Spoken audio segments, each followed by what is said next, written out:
I've set up these book sales. They used to be at Concrete Theatre, and now they're at the Citadel. And we just had like one of our very first book table sales again. And I put out all like Alberta playwrights mostly on it because it was during Collider, and then a couple of the playwrights that because we couldn't fit them all on. So I kind of decided to focus on Alberta playwrights. And this young woman came to one of the readings, and she was looking at the table, and then she just screamed. She was like, ah! And I said, oh my gosh, what? And she goes, oh, The Drowning Girls. I have been looking for this play for like 3.5 years. And I said, well, you found it. Let me sell it to you. So I sold a copy of The Drowning Girls to the happiest young woman ever, who has been searching for your play. And I was not just on like, the internet. Not on the internet. Apparently not on the internet. Apparently not on Amazon. When I first approached Beth and Daniela about joining Stage Right, I asked them to pick another artist or writing duo like themselves, trying to be conscious of their time. To my great surprise, after our initial conversation, they offered to sit down twice more with 2 playwrights. Today's conversation is with Mieko Ouchi. Beth, Daniela, and Mieko all studied at the University of Alberta's BFA program, and you can tell their admiration for each other spans a few decades. Mieko works as an actor, writer, director, dramaturg, and she is co-founder and past artistic director of Concrete Theatre, and now holds the title of TD Associate Artistic Director at the Citadel Theatre in Edmonton. Her plays are produced across Canada and internationally, and have been recognized with a Carol Bolt Prize, 2 Betty Awards, the Enbridge Award for Established Canadian Playwright, and a Governor General's Award nomination, as well as translated into 6 languages. During our conversation, I held on to a fun little secret to share with Mieko. She also shares with us about crying the varnish off her violin, seeing her work performed in languages around the world, and why she keeps returning to the theater even after writing for film and television.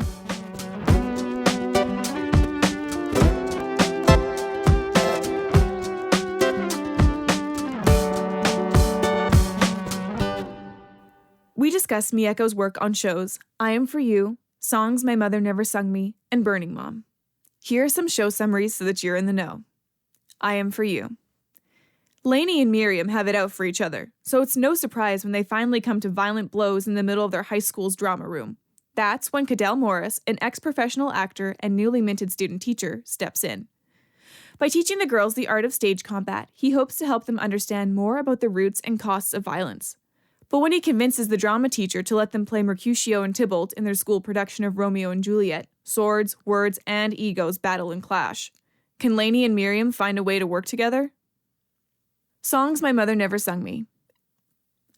Songs My Mother Never Sung Me is an opera for families about the relationship between a deaf mom and her hearing son. The piece is bilingual and performed in sung English and ASL without surtitles or interpretation. Burning Mom. At 63, Dorothy expected to jump into the RV and take off with her husband at the wheel. Now, facing life without her co-pilot, she makes a terrifying decision. She's going to Burning Man, in the RV she's never driven, to join thousands of revelers in the Nevada desert at the world's largest art festival. Based on the playwright's mother, Burning Mom follows one woman's exploits as she sheds the pain and grief of the past so she may fully embrace the future. Told with bittersweet humor and hard-won courage, Dorothy's story will have you rooting for her all the way. Burning Man or bust, who's coming along for the ride?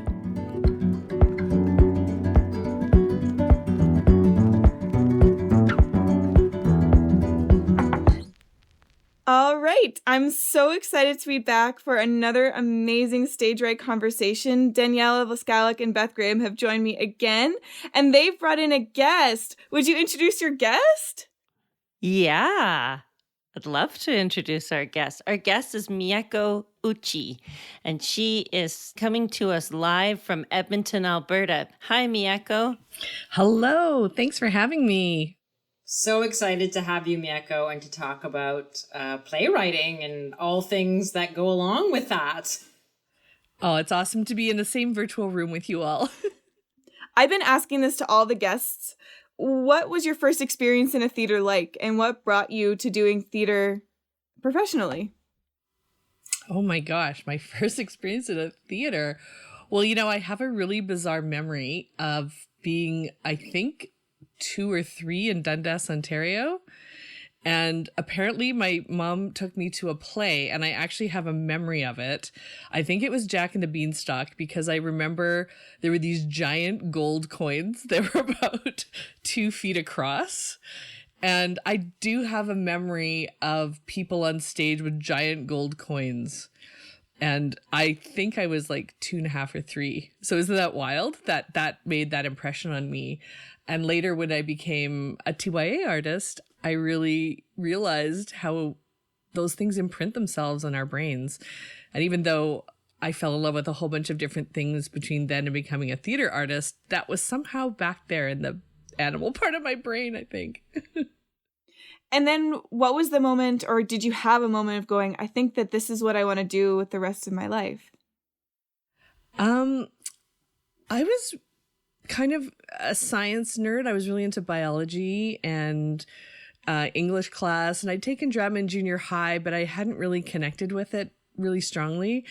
And I took drama 10 in high school, and at the end of it, my drama teacher, a very kind person named Mr. Marlette, he said, there's this thing called Arts Trek. I think you should, apply to go to the summer camp. It's a summer drama camp. I had never heard of this. It sounded bizarre to me, but I was like, well, that might be kind of fun. And that experience that summer really changed my life. We did Caucasian Chalk Circle by Bertolt Brecht. And I was like, oh my gosh, this is what theater can be. It's not like terrible, bad improvs by junior high kids. Like I read something by a master playwright. And for me, it made me fall in love with theater. And yeah, it changed the trajectory of my life for sure. Yeah, it's so interesting to have those moments creep up on us, and then like a kapow moment. Did you have any particular mentors or helpers? Like, what made you want to write?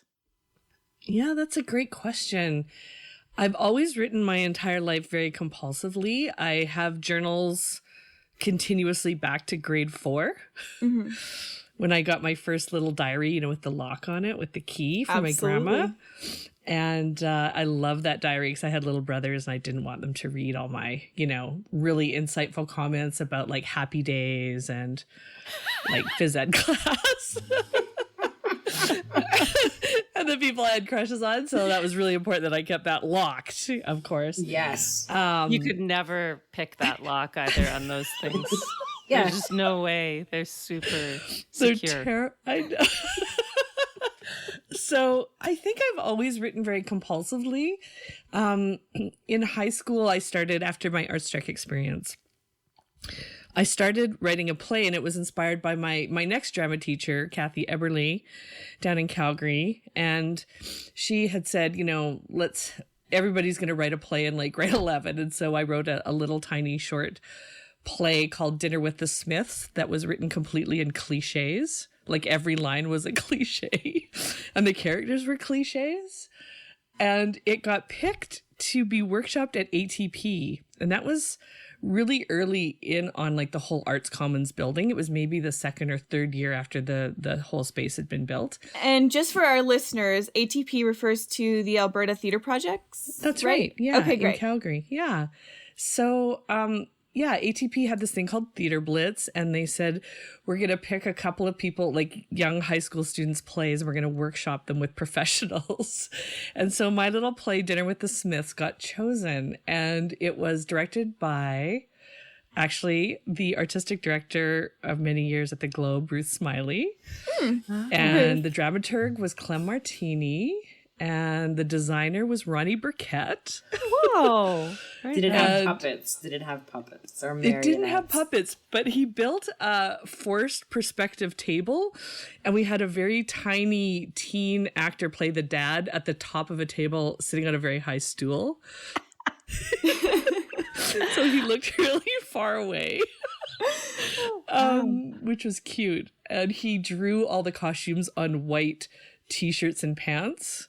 So he drew them all on with felt pens, which was really fun, kind of cliched costumes. So that project kind of made me go, oh, this writing thing is really amazing. Here I am in a room where I'm not, up until then, I always thought I wanted to be an actor, but I kind of got a taste of like a workshop experience as a young person So yeah, I think that was sort of where that started. And then I started writing a play about the Dada art movement in grade 11 at that point it was called the Cabaret Lenin. And it hilariously, I finished it in my first year of university in a playwriting course.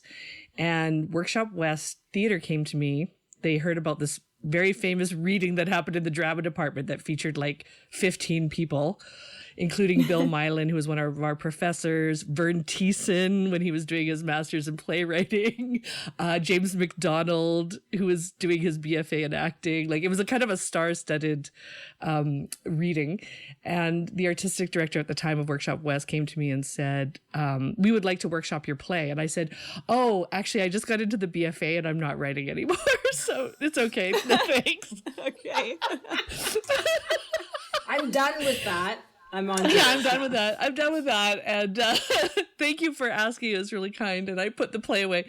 And some of that came from one of the teachers that had was running the program at the time. And he had said to me, Mieko, you have real potential as an actor, but you have to stop dabbling in other things. And this is sort of what prompted me to say this to the Idiot Workshop West. I just said, my acting teacher has said I need to focus only on acting and not kind of dilute my attention. And later, many years later, he came to me and said, I'm really sorry I said that. Yeah, I was going to ask you what you think about that now. Yeah. He came and apologized to me and said, I didn't realize back then, like, you were kind of at the beginning of actors who started writing and performing their own work.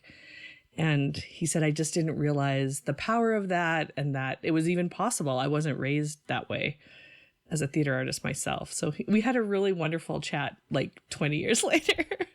Yeah, this is a room full of people who write and perform their own work. So that must have been a great conversation to come back to, though, that many years later. Do you have any more memories from that conversation? Yeah, it was just so insightful because I didn't initiate the conversation. He came and spoke to me and he just said, I feel really bad that I gave you that advice. I think it was really bad advice, actually. And I just didn't realize it was at the time, because at the time I thought I was doing what was best for my acting students, which was like really trying to focus them in and like, help them make a career as an actor. But he said, I just didn't realize that this is another way to make a career as an actor, basically. And that actually having like a multifaceted career is actually a really good thing. And that's not how I was raised, in my training. And I see that now because of examples like yourself, and actually because of like Beth and Daniela coming after, right? And other like wonderful actors who came through that same program, because we all went through the BFA acting program at the University of Alberta. There was I was sort of at the very beginning of a wave of people doing that, and Beth and Daniela came after, and many others. And so I think he saw the success that we had and the interesting ways it turned our careers. And he was like, I was wrong. So that was really cool to hear that from a mentor. Yeah. It's interesting too that, like, would you say that they complement one another in many ways too, that you learn about acting by being a writer in the room? 100%. I think actually all the other things because I've become a very, I don't even know what the word is. I don't really work within a box. Like, I have made films for many years. I dramaturg, I direct, I write, I act, and I feel like each one of those things teaches me something about the other aspects of my work. So yeah, but I feel like being an actor first did give me insights into my writing that I hope are helpful to other actors. I don't know if you two feel that way. Mm-hmm. Yeah, I feel like it's a good way in to think about it from an actor's perspective. Or sometimes it's asking that question, what would be fun to do for an actor? What would you like to do on stage? Yeah, that you wouldn't normally get to do, or it's less limiting. It feels like just trying to find a piece as opposed to creating a piece and going, it can be whatever you want it to be. Yeah, I think that's a big part of my motivation to write, is I want to write parts that people are dying to play. That's actually something I think about. Like, I want to write parts that people read and they go, oh, I would do anything to play this role. Like that excites me as a writer to write those parts for people, because I always wanted those parts and those roles. So it's fun to be able to create those for other people. And I think the thing that moves me the most is when actors come to me and say, I've read your play and I'm fighting to find a way to have this play be done and to be in it. Like I'm taking it to artistic directors. I'm going to do it at the Fringe. That they've fallen in love with it. And that is actually the biggest kind of compliment in a way, I find. Well, to me. I read one of your plays and I'm going to be in it this summer. Amazing. That's great. Exciting. I'll be the woman in The Red Priest. Ah, that's incredible. In Scarborough. Yep. Oh, wow. I'm so happy to hear that. That's wonderful. So awesome. Yeah, it's so exciting. It felt really great to be able to, read that show and then know that I'm going to be able to speak with you as well. It's so exciting to have that opportunity so quickly. Wow. I know, it's so neat when you realize that not all writers are dead British men. Yeah. Yeah, a small world thing. Right? You're like, oh, they're alive. And I can talk to them. Yeah, as my English teacher would say, if something went wrong, she'd be like, just don't blame me. Talk to the dead white guys. I want to hear it. On that note too, you wrote, talking about shows that you want to write for people to do so many interesting things. I was reading your show, I Am For You, where you gave those girls the ability to do all the fun fighting. Totally. Tell us about TYA and what brought you to that show. Well, I've actually worked in TYA since I was in the BFA acting program, actually before. So I started, I was part of a group of people that started a company in Edmonton called Concrete Theatre. And we started it in 1989. And so it's 32 years old this year. And I just stepped down from it last year, if you can believe it. So no, it's amazing. I was part of the artistic leadership for 31 years, which I just can't even quite believe myself. So throughout that time, we created work for all different age groups. But I think one of the age groups that has always intrigued me the most are teenagers and kind of youth, because they're hard to win over. But they have kind of a cool exterior, like I'm so mature and theater's not cool. But right below the surface is a kid who wants to play. And when you can snag them, it is the most rewarding feeling. And the inspiration for I Am For You really came out of a couple of things. One was that I taught Romeo and Juliet at Arts Trek, actually, as an instructor. And the kids fell in love with it, and they fell in love with all these sort of teen characters, these main characters who were teenagers, all of those characters, Tybalt and obviously Romeo and Benvolio, all of them. And then I was also really struck. I was in a MFA directing project at the U of A. They hired some professionals to come in and do a play for one of the MFA directors, and I got to play Lady Capulet. And I was struck just watching that rehearsal process happen, that we would get to, rehearsal and all the guys would have a fight call where they would get to do all this fantastic fighting and super fun stuff. They were having a great time, all laughing and having a fabulous time. Then all the women would get to rehearse being slapped and abused and thrown to the ground. Yeah. And Lady Capulet being slapped and Juliet being thrown to the ground and the nurse being manhandled and basically family violence being enacted. And then we would do rehearsal, and I was like, wow, this isn't that fun, actually, with my adult woman eyes on this play. I feel it differently than I did as a young person, because I'd done it a couple times as a young actor as well. So I thought I'd really like to write a show where the girls get all the fun fighting and that kind of talks about the family violence actually in the play. Mm-hmm. As a way into that conversation, and that talks about violence in girls, because girls can be as violent as boys, in negative ways, as well as, we want to feel empowered, but also it can be very physically violent with each other. It's kind of a misnomer that girls don't fight. So I was really intrigued with starting a play with a fight between two girls that felt real, and that then became about them figuring out how to fight on stage and finding out about themselves and learning how to actually get along off stage. Mm-hmm. Which is kind of the fun dichotomy of stage fighting, is that for it to look real, you have to work together really well as a team.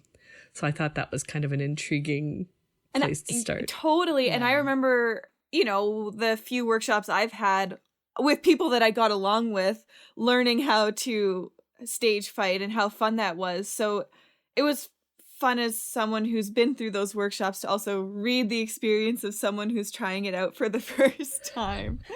Oh, the kids love it. They're kind of, because you're kind of pulling the curtain back to say, this is how we do a punch and this is how we do a hair pull. And they're kind of seeing how it's done. It's kind of like they get to see the magic trick a little bit. It's fun. Writing wise, do you find that you approach writing for young people differently than for an older audience? Or is it a similar, like with The Silver Arrow or I Am For You? Was it different than The Red Priest or The Blue Light? Or is it a similar process? Yeah, I don't think I do approach it any differently. I think I'm just maybe a little bit aware of the age group and where their like knowledge might be. But at the same time, like I'm thinking about that with adult audiences too, right? Making sure I drop enough crumbs so that everyone knows the Robin Hood story for Silver Arrow, like adults as well as young people, or same with Romeo and Juliet and I Am For You. So no, I think actually my approach is the same, because I think I'm really trying not to write plays that feel like they talk down to kids, but that feel like they really meet them where they are, and that has a lot of respect. Early on at Concrete, I remember I was running up the stairs right before, the curtain came up on one of our shows for elementaries, and this little boy said, "Excuse me," he was in the audience. He's like, "Excuse me, can I talk to you?" And I said, "Oh, sure." He said, "Do you work here at the theater?" And I was like, "Yeah." And he said, "I'm just wondering, is this like a real play or is this like a fake play for kids?" Wow. Oh. And I was like, "It's a real play and it's for kids." And I was so struck by like how savvy kids are about sniffing out like fake plays and plays that kind of talk down to them and aren't really real pieces of art. So I've always been conscious about trying to make sure that my plays for young people are artistic and have the same amount of care and incubation that my adult plays have. Yeah. So do they come, like, do you find you have your brain going into, like, this is my new TYA show I'm thinking about, and this is my new adult show I'm thinking about, or do they come, sequentially? It's like, oh, I've written this play, and now I'm going to think about a TYA play, or does it, how does it work for you in your process? Yeah, they've just plays have just kind of bubbled up. Yeah, just I have something I really, connected to and thought, oh, this would be a really cool play. So definitely I Am For You came right out of that, MFA directing experience and going, I've just been sitting here watching this every day for like 2 months. And I'm like, I think I'm ready to write a play about this. Another play I wrote for Teens Consent really came out of 4 years of research. And it just happened after that 4 years that as we were debuting the play that the Me Too movement happened. So we actually toured it as Me Too was happening and unrolling in real life, which was a really unbelievable experience to have as a woman and as an artist, to be frank. To have those conversations real time with kids and young people was like really incredible, and actually adults too. So I'd say they just kind of, I don't know, most of my ideas kind of, I think about them for a long time. I don't know about for the two of you. They kind of percolate for a long time, and then suddenly the moment feels right to kind of, I don't know, dive into them. I'm like, I've figured enough out. I think I'm ready to start trying to put this on paper. Yeah. Yeah. How about for you, Daniela? Do you? I think I find, well, when I'm working with Beth, it's different because I guess we talk a lot about something and then we sort of take a long time writing it together, maybe longer than just writing on my own. But then when I'm writing on my own, I think I spend a lot of time thinking about it and then just kind of vomit it all out. Totally. Yeah. I agree. Yeah. How about you, Beth? I'm curious. Yeah, it feels really similar. Yeah. And the thing about writing together is it does sometimes take longer off the hop kind of to get on the same page. But then I'm more motivated to be like, oh, I'm going to see Daniela and we're going to riff on stuff. And so to like spend the time and do it when sometimes by myself, it's hard to like get my butt in the chair. Yeah, you kind of have an accountability built in because you have a partner who's like waiting. Yeah. I wish I had that. I don't have that. I need that. I need a partner. The deadlines. A deadline. Yeah, deadline. Totally. Something that came up in a few of my other conversations was, especially with Marcia Johnson and Donna Michelle St. Bernard, was writing out of a necessity to see themselves on stage. Did you ever feel that way? Oh, definitely. Like The Red Priest, which was my first play. It was part of a It started off as part of a Catalyst piece. And they asked 12 artists in the community to each write a play based on a number from 1 to 12. And they gave us like $1,000. And then they gave us this beautiful set by Bretta Garricky. And they said, this is the space that your play is in. Write a 6-minute piece. And I think part of my motivation for writing the piece that I did, which became the first monologues in The Red Priest, were that people were kind of seeing me in certain ways as an actor. I was getting cast already just a few years out of school in I was playing like medical doctors, like in film and TV, and like professionals. I had a couple of leads that were really exciting, but those were pretty few and far between. Or I was getting kind of women who committed suicide. I think this whole kind of like Asian shame thing, there's something there. There were just sort of like certain trends that were happening. And I was like, why am I not getting cast more doing Shakespeare, which I love, or classical theater, which I love? So I think really my motivation was to write something for myself the way I saw myself and my abilities, not how others saw me. Jared Matsunaga Turnbull, who's a mutual friend of ours, and I worked on that Catalyst piece, and I remember watching it in the wings and being so excited by that. Yeah. Seeing kind of it in its infancy and then seeing it in its full-fledged form was pretty inspiring. Yeah. I have a question, Mieko. So did you premiered your show when you did The Red Priest, and then when the blue light happened, you didn't. Was there a reason behind that? Like that I wasn't in it? Yeah. Yeah, I think it was a really conscious decision to write a play that I wasn't in, actually. Okay.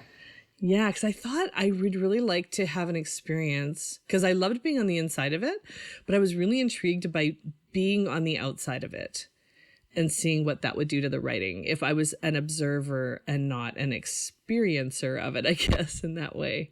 So I just thought I'd like to have that experience where I'm just solely focused on the text and the show. So that was a really good experience, actually. Yeah. And what was that like? What sort of differences did you note when you were outside of it as opposed to being inside of it? I think I understood the structure more being on the outside. I could see the structure and the infrastructure and the scaffolding better, whereas I think I found the emotional through line being an actor in the show, like really clearly. Like I felt it and I felt the rhythm of the audience. But I realized that being on the outside, I could still feel the rhythm of the audience too. That give and take, as you both know, like where you really feel the moments where you're like, the audience is receiving it, or it's very elastic between you. And but structurally, I don't think I was naturally a structuralist or like kind of went that direction. So I think that was really helpful for me to help build my understanding of structure a bit more being on the outside.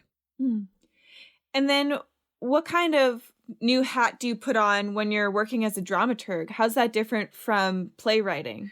Oh, well, I like to think of the dramaturg. I kind of describe myself as like a doula.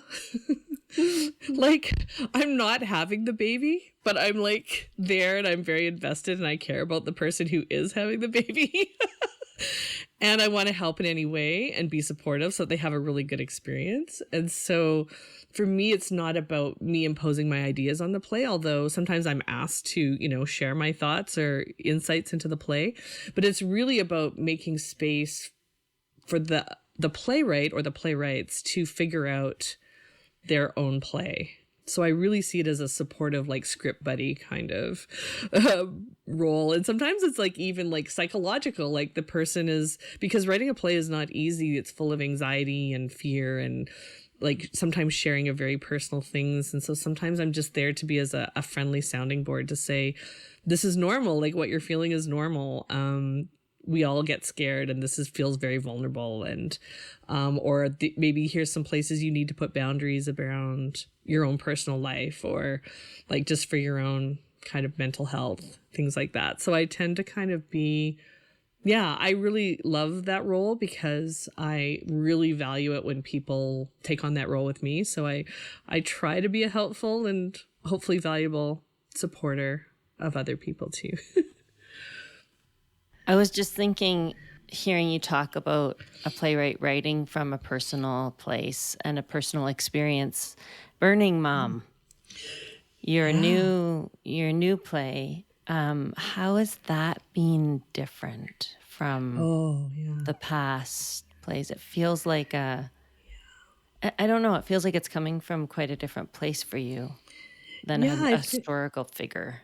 Yeah, absolutely. I think all of my plays have been biographical in some ways. They may not have been obvious to audiences at all, but they definitely were. But this is the most obvious one in that I'm a named character in the play who's referred to and has like lines spoken by the single actor. It's a one-person show, but it's about my mom kind of dealing with the death of my father and kind of embarking on this wild and really unexpected journey and kind of pilgrimage to go to Burning Man in Nevada. And yeah, it was a long kind of percolation on that piece. I didn't naturally want to write about it, but I was really just so struck by my mom's real story and the impact it had on me and people around her. And I thought, my God, like this story needs to be shared, because if I told people the story, they were so moved by it, just on a personal level. And I thought there's got to be a way to share this. But it was a very delicate process. I had to talk to my mom and say, like,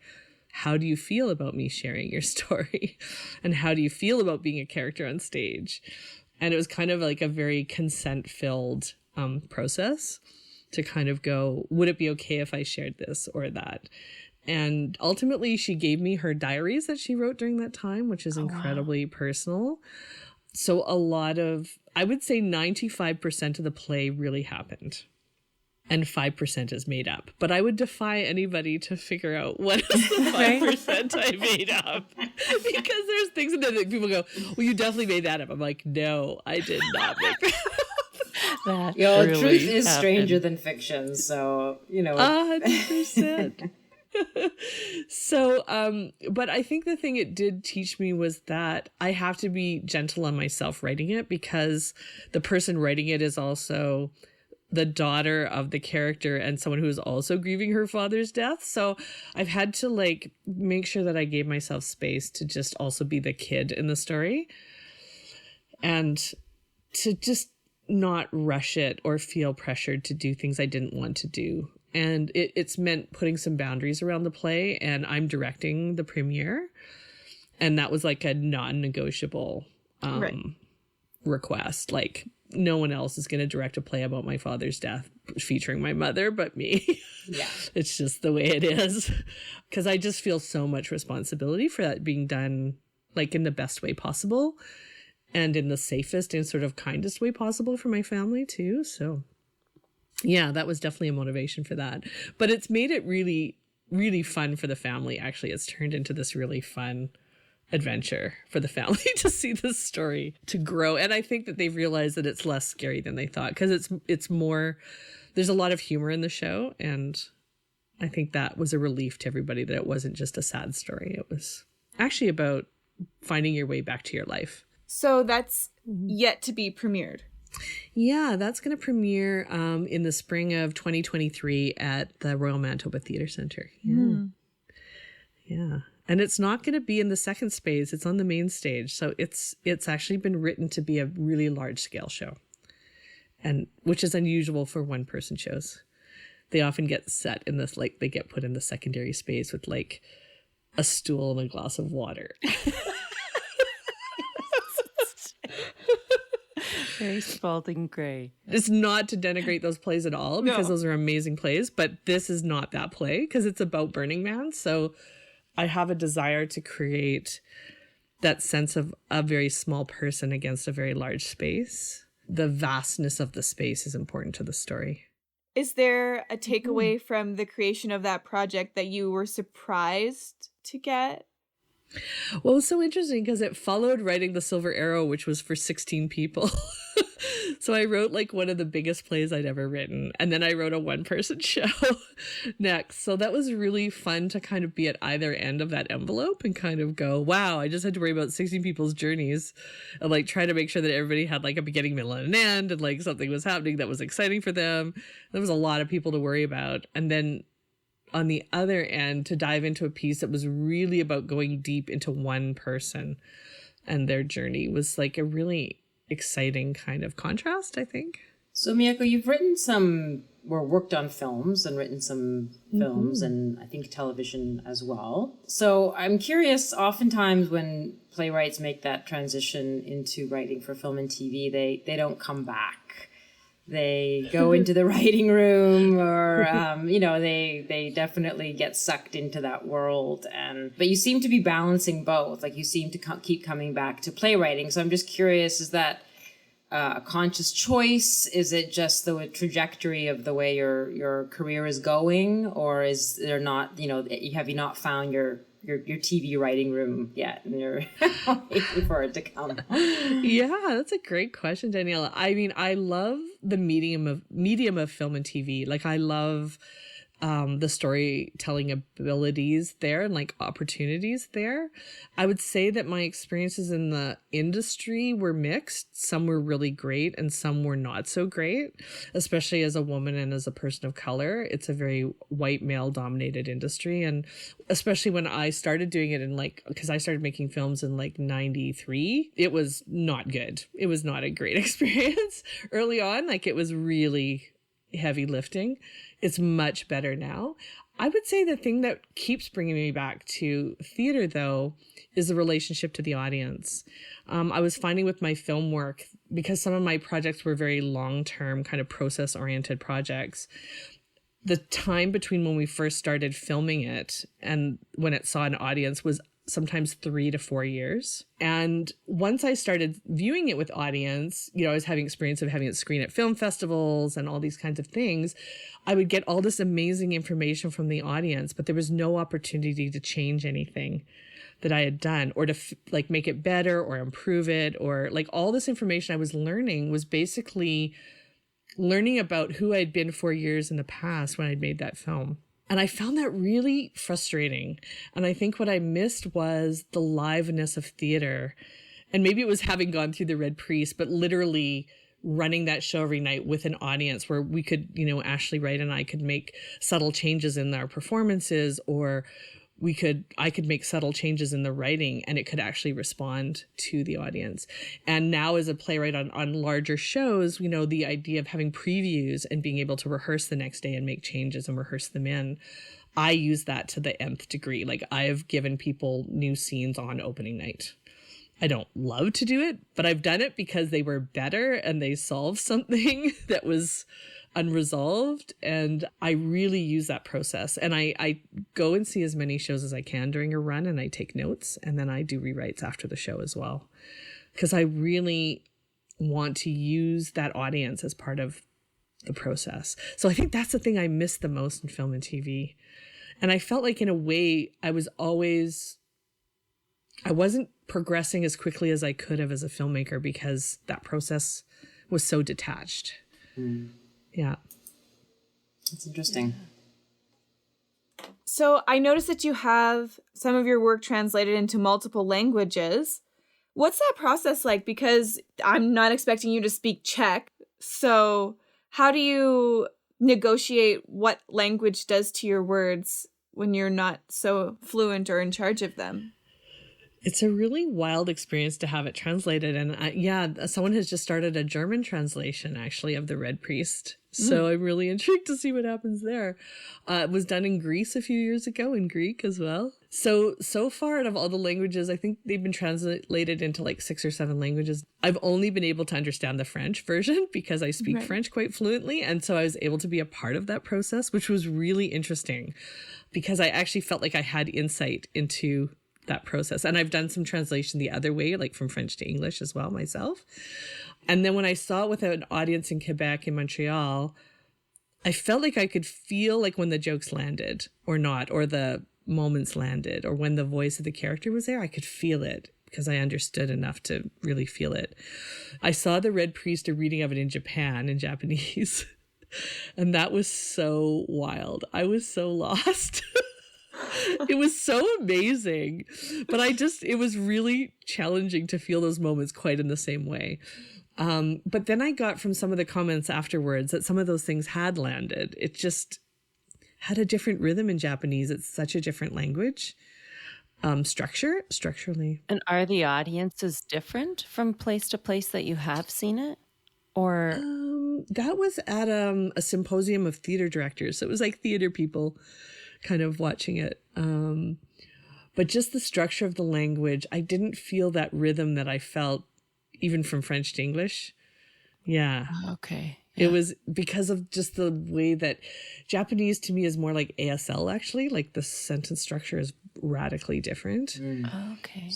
So it just didn't have that, we're used to a certain cadence or a certain, like the rhythm of the writing, especially in The Red Priest, it's very poetic and it's spaced out and like the monologues are set to music. And so that was a really interesting experience. Yeah. Yeah. So it's kind of been a mix of both. So you really have to trust that the translator is the right person. So I would say that I tend to do a lot of research into the translator. And I talk to people in that country when I can to say, like, what do you think of their translations? Like, do they sing for you in whatever language? Like, do they sing for you in Greek? Do they sing for you in Russian? Like, do you feel like you really get a good sense of that play? Or do you hear the translation? So those are some of the questions I do ask people who know their work. Yeah. And you talked just so briefly about ASL there. Songs My Mother Never Sung Me. You dramaturged that show, right? Yeah. Co-dramaturged it and co-directed it. Yeah. Okay. What was it like doing an opera with ASL and no subtitles? Oh, it's been a life kind of long project at Concrete. Like we were in development on it for 11 years before it premiered. It just took so long to work on and for really great reasons. The playwright, Dave Clark, is a CODA, so a child of deaf adults. Both of his parents are profoundly deaf from birth. So British Sign Language was his first language and English was his second language. And it was a very personal project. And I think like Burning Mom, it took him a long time to figure out how to write that story, to be respectful of his parents, but also feel free to share the challenges of his upbringing as well as the joy of his upbringing. So it was a really long process as a dramaturg to help support him to be able to write that story like as honestly as he wanted to write it. And then, the ASL is an amazing language. I have so much respect for the language. So I actually took my level 1 ASL before we started working on the show for its premiere, which was so helpful. I really fell in love with the language and it really, I think, helped me be more sensitive to the needs of deaf artists in the show. And one of the things that Caroline Howarth, who co-dramaturged it and co-directed it with me, is that we really wanted the show to be unmediated by interpreters. And interpreters are amazing. They're amazing tools, they're amazing humans. But there was something that always meant that if a show's being interpreted, you're looking away from the action to get the text and then come back. And we wanted those things to actually be embedded in the same picture that people were seeing. And there was something really important about ASL in the family dynamic that Dave was trying to illuminate. So we decided to not have interpreters and to have the whole cast so the whole piece is simultaneously sung and signed by different characters on stage. So the whole piece is happening simultaneously in both languages. There's only 3 pieces that aren't simultaneous, and those are 3 monologues by the deaf mom that are only signed. And so the audience is put in the position of not like necessarily understanding them. And it's really interesting. Kids love it. They love those sections. Young people, because it incorporates a lot of signs that you learn throughout the show, feel like they are starting to understand what the mom is talking about. Some adults love it and some adults feel really angry about it. that they feel shut out. And I always try to, when those comments come, I always try to say, put yourself in the shoes of a deaf person. Mm-hmm. Like you've experienced like literally 9 minutes of not being able to understand something. And you feel these very strong feelings, and you just need to put yourself in other people's shoes. And I think it kind of turns people's expectations up, because we're used to the people signing being off in the side, being in a little square box at the board in the bottom, being behind the person who's speaking. And in this play, they are in the front and the singers are behind. And it kind of turns that whole idea up on its head. So it's been really exciting to see that with audiences. Yeah. Was this the first show that you incorporated a lot of music? Aside from, the Red Priest, which I know I'm going to be playing the violin in, but like, what was that like with lyrics and writing? Yeah, actually, actually my work in film and TV, which I did before I wrote, like I started directing films and writing for film and TV before I wrote a play, before I wrote The Red Priest, we're all about music and we're all set to music. So in fact, it's been kind of I'd say a running theme throughout my work. Okay. Yeah. Is that incorporation of music. And even like The Silver Arrow was very much a collaboration in many ways with Hawksley Workman, who wrote the music, and we co-wrote some songs together. And he was an amazing collaborator, so generous and really excited about kind of writing for theater. He'd done just a little bit of that for a show that he had performed himself, but this was one of the first shows where he was really trying to like score and help support like a written play that was written by somebody else. So, and write in the voice of characters that were not him or characters that he had created. So that was really exciting. And so I think music has just infused all of my work, actually. Yeah. Okay. What's your history with music? Where did you start? What did you, now I'm curious. I'm a musician. I want to know about this. I started playing violin at 3. So I was a Suzuki kid. So I played from when I was 3 till I was like 18. Okay. I kind of quit formally when I was like 16 or 17. I can't even remember now, because I hated the violin. This is the other thing you need to know about me. I hated the violin. It's torturous. I hated practicing. And I used to stand at the window and watch kids play outside and just cry while I practiced my violin. So much so that the finish of my violin started to get destroyed and had to be professionally cleaned. With your tears? Your salt tears. Oh. My salt tears started to destroy my violin. Wow. And I always wanted to quit. And my mom said to me, if you quit, I will sell your horse. So she forced me to stay playing the violin. And then finally my violin teacher, who's a wonderful woman, Janice Amsel, she said to my mom, Dorothy, I think you need to let Mieko quit playing the violin. She's put in her time. She doesn't want to play the violin. So eventually I was allowed to quit violin. And I was always like, thank God I don't have to play the violin anymore. And I don't have to be in orchestra, because I was in like junior orchestra and like youth orchestra kind of things. And I was just like, oh, I hate orchestra. I don't want to be in orchestra anymore. And then I wrote The Red Priest. And there I was carrying my violin up the stairs at Arts Commons at Alberta Theatre Projects. Like there's these shared stairs that all the different companies use. And I'm like running up the stairs with my violin, like late for rehearsal. And I run into Janice, who was now like the first violin of the Calgary Philharmonic. What? And she's like, Mieko? Like she hadn't seen me since I was like 17. And she goes, with a violin? And I was like, oh my God, funny story. Oh, I wrote a play and I'm playing the violin. I have to practice every day. Did you cry every day when you practiced for the Red Priest? Not as an adult. I stopped the crying. I was crying for other reasons, like what am I doing with my play? And this doesn't work, but it was still really scary, actually, to perform, because I don't see myself as a violinist. I mean, I got vaguely competent after all those years, but I was never, like, my heart was never really in the violin. But that's so interesting. It's very much like the show you wrote. Totally, yeah. So I related, like, so much of that character is me. That's what I mean when I say it's biographical. Like people wouldn't necessarily know that, but very biographical. But it was always scary to play that final movement of the concerti at the end. Yep.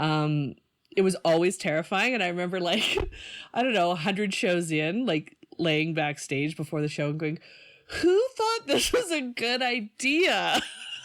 That you have to do this like 8 shows a week? Because I'm still scared. I always thought it would go away, but it didn't. And then Janet walked in. No, I'm just kidding. Yeah, exactly. Did she see the show? Did your violin teacher see the show? I'm trying to remember if she did. I think she must have, because she lives in Calgary still. It was so sweet. Because she just finally took pity on me and was like, just let her quit. It's okay. I don't take it personally. She's just, she's a kid.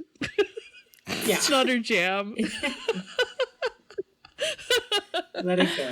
But I think it did give me musicality, despite my, frustration with it as an instrument. And, actually my film editor many years ago, we edited a bunch of films together. He worked on a bunch of my films.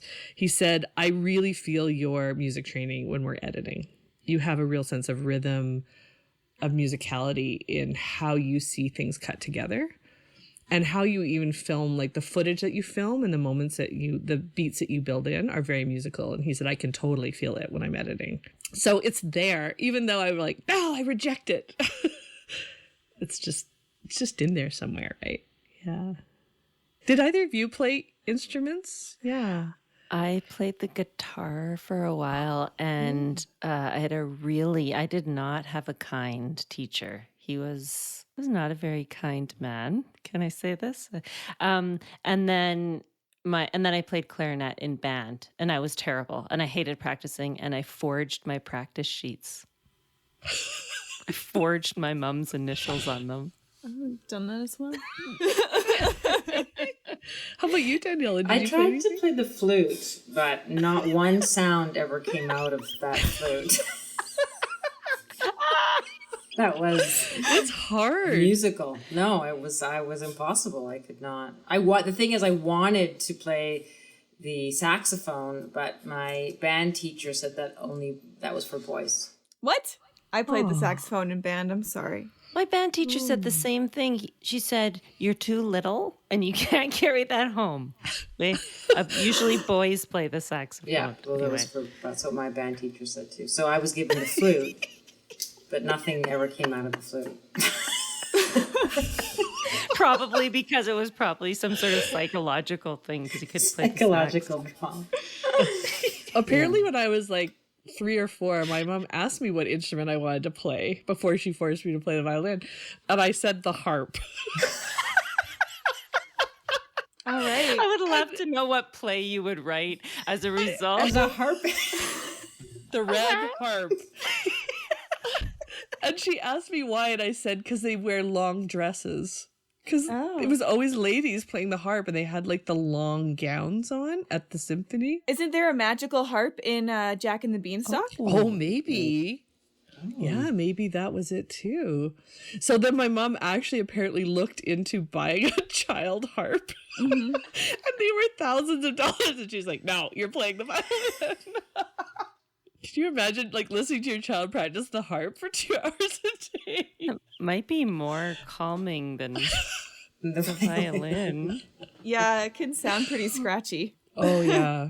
That was my comment from my dad when he saw The Red Priest. Because all the scenes where she's playing horribly, he said, oh, I just had acid flashbacks to you and your brother.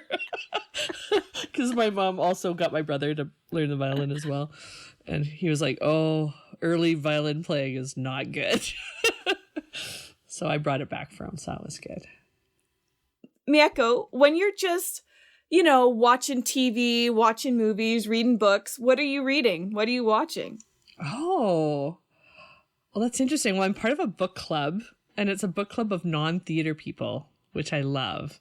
They're all friends. None of them are in the theater, and they pick really different books that I would never naturally gravitate towards, which has been wonderful because I've read a lot of just books I wouldn't have picked myself. I've read more biographies and autobiographies than I would ever naturally choose to, but they've been interesting. So I just read the biography of Mike Nichols by Mark Harris, which was really fantastic and so much about storytelling, and it's incredible. Really, really great. Right now I'm reading Cloud Cuckoo Land which is very interesting. Did you read that, Daniela? Yeah. I haven't read it yet, no.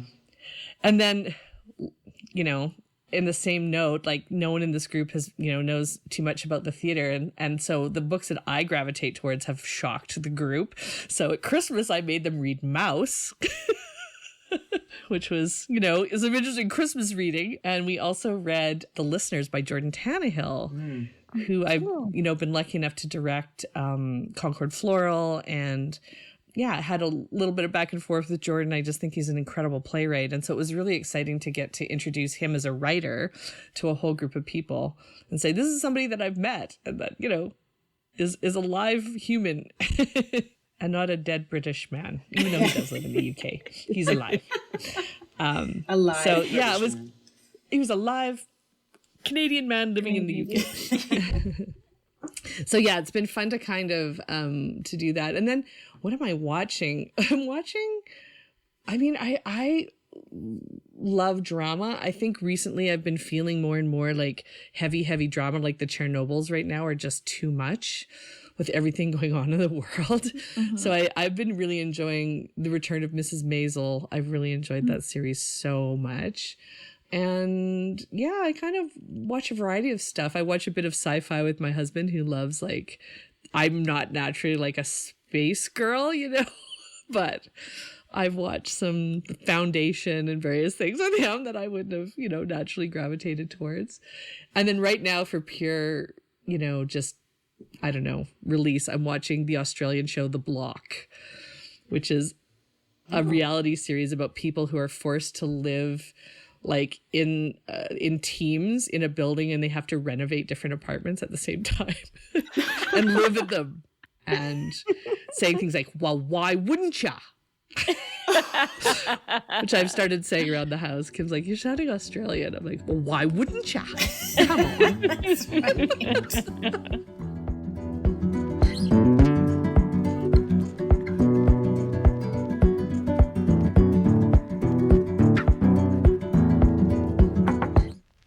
Do you think that I guess I'm just curious, do you think you'll write something for yourself again? Oh, that's an interesting question. I've thought about it, but I don't know. I feel like I have a bit of fear about being on stage right now. It's been so long. Right. In a weird way. Although recently we had our Collider, our new play festival at the Citadel, and the day of a large reading of a new play by Giovanni C. that featured an all-Asian cast, an actor had to drop out because of illness. And Giovanni was like, you need to play this role. And I was like, what? Good job, so in, like, Giovanni. a few hours notice, I was playing a large role who has lines in Mandarin. And I kind of got thrown back in, and it was really fun. It was really fun. So that kind of made me go, okay, maybe it's not as scary as I built it up in my mind now. I think it's just because I haven't exercised that muscle in a long time. Yeah. But it'd be interesting to write something. I mean, you're directing your own work, so that's a different, I mean, that's also very involved in a different way. But I just was curious, that's all. Yeah, I think maybe one day I'd have to do it in a low pressure space, like the Fringe or something, where I could just like go to the beer tent directly after. Yeah, but I do still love acting. Like a couple of years ago, Brian Court brought me out to the Playwrights Lab as an actor, actually. And it was so fun. It was really, really fun. I got to work on a play by Karen Hines, and I got to work on the adaptation of Forgiveness by Hiro Kanagawa, and just a whole bunch of like really and the Garneau Block. I got to read the Garneau Block, Belinda Cornish's adaptation of the Garneau Block. So it was really fun to just sort of be a tool for like a writer and a dramaturg to say, you know, here's my first take on this play I haven't read before, or I've just read once, and like, hopefully this is a helpful read, and then to just be able to walk away. It was really fun too. I really, really enjoyed it. So yeah. That's great. Yeah. And how about for you two? Do you think you will write another show for the two of you to perform again? Maybe. Daniela was just in the show that we wrote, but the two of us on stage together again, perhaps. It would be fun. The Drowning Girls. Yeah. Two. The drowning women. The breathing women. So it's fun. I remember you knocking on the door. It was our fringe version of The Drowning Girls. And you knocked on the side door because we'd arranged that. I'm saying all this stuff now that could really get me in trouble. But you knocking on the door and us sneaking you in to the I know, because I think that was fun. Was it sold out or something? And I sat in the booth. I think that's right. I think I remember sitting on a stool, like in a hot, sweaty. In a hot, venue. sweaty. In a very hot. Yeah, I was just like had a wet towel on my head, but it was good. That was such a great play, and it's still such a great play, and it's so exciting to see it still resonate with people, and especially young women. It's really exciting. Wow, this has been such a wonderful conversation. My last question that I always ask is, if you have a piece of advice, it doesn't need to be about writing, it could be about anything. If you have a piece of advice that you carry with you. I think one of the things that really stuck with me, and I can't actually remember who said it to me, it was sometime when we were doing the BFA. It was a guest that came in to speak to us, and I feel terrible that I can't remember who it was, but they said, don't compare your career to anybody else's.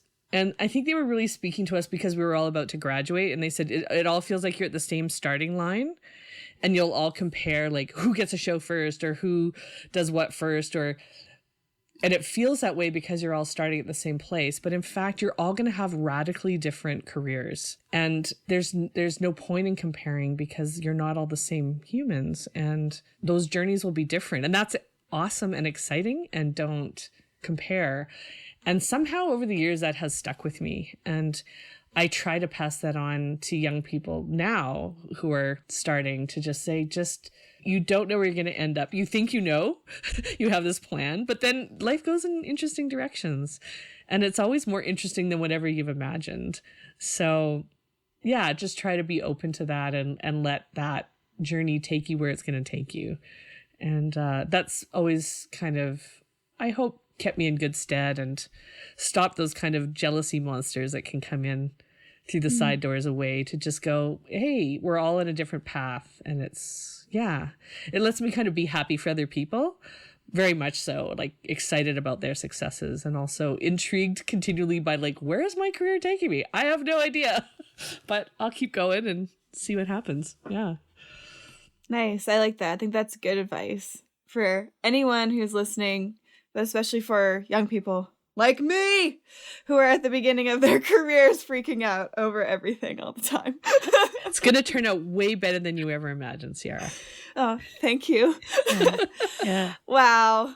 This is so special. I mean, how often does a lucky person like me get to sit down with 3 great playwrights at a time for like several times? So Daniela and Beth, I cannot believe that you've volunteered yourselves to sit through a few conversations. It's been so special to have both of you, and hopefully one day I can give you a hug in real life, but it's been really special to chat with both of you, and thank you for bringing in your wonderful guests. It's just amazing. Yeah, it's been fun. Thank you. Thanks for doing this, Sierra. For putting this whole thing together and saying yes to the wonderful people that we suggested. Of course. And Mieko, thank you so much for sitting down and being so open and chatty with us. Yeah, I always take away so many things from these conversations, and I'm so excited to package everything, and there's so much to learn and so much to think about. So thank you for your time. Oh, I feel very, very lucky to have been asked to come and join you two. It's nice. And you too, Sierra. It's been great. All right. Well, this is Stage Right saying goodbye until next time. I'm Sierra Haynes, and my guests were Beth Graham, Daniela Vlaskalic, and Mieko Ouchi. Bye.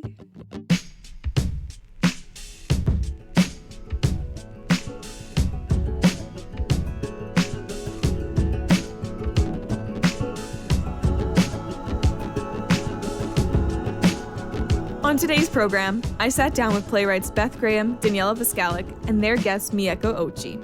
We discussed Mieko's work on shows I Am For You, Songs My Mother Never Sung Me, and her newest production, Burning Mom, which you can see on stage for its premiere at the Royal Manitoba Theatre Centre in April and May of 2023. Stage Right is brought to you by the Globe Theatre in Regina, Saskatchewan, Canada Council for the Arts, my associate producers Tanner Zare and Riley Hardwick, who wrote all of our awesome music for the podcast, Chris Haynes, our sound engineer, and me, your host, Sierra Haynes. If you want to keep up with our theater online, find us on Instagram at Globe Theatre Live. And if you want to see what I'm up to, you can find me online at The Sinking Canoe. Thanks for listening, and please exit stage right.